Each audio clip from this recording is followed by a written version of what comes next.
Ngayong araw nga po pala, ito nga po palang gustong ulamin ng aking panganay at ito nga po yung ulam namin kagabi at ininit ko lang. Gusto niya po kasing ulamin to. Pagkatapos ko nga initin yung ulam ng aking panganay ay napunta kaagad ako sa CR para nga ibabad ko muna yung mga damit na aking lalaban mamaya.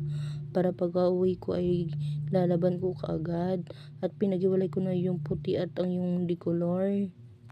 Pagpasensyahan nyo na po pala ang aking video kasi nga nahirapan ako kung saan ko pwesto. At ayun na nga, hinatid ko na nga ang aking anak sa school at kasama ko yung aking bunso. At ito na nga po, nakarating na nga po kami sa school. At medyo malayo po yung binaban namin. Pero okay lang kasi nga siksikan nga yung mga padyak dyan. At ayun nga po, pinatabi ko nga ang aking mga anak. Sabi ko sa gilid na lang sila dadaan. At ito pa ang aking bunso, kahit saan man kami mapunta ay kumakain talaga yan. Ayaw ko nga sana siyang papasukin kasi ubong-ubo siya kanina. Kaso nga lang sabi niya sa akin, gusto daw niyang pumasok kaya hindi ko na lang siya pinilit. Kasi nga alam ko naman yung kondisyon ng aking anak.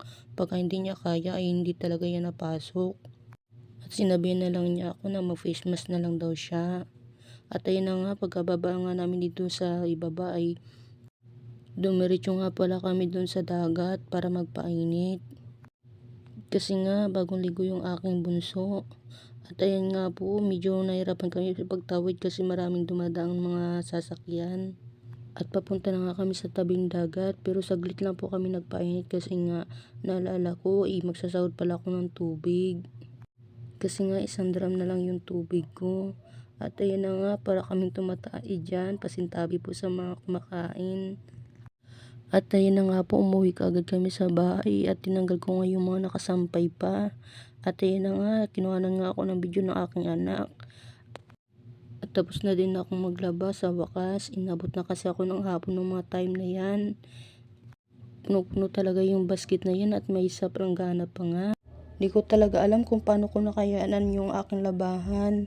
Sa sobrang dami, inabot na nga ako ng hapon. At sobrang sakit talaga ng likod ko. Paano ba yan? Hanggang dito na lang. Hanggang sa muli. Maraming salamat.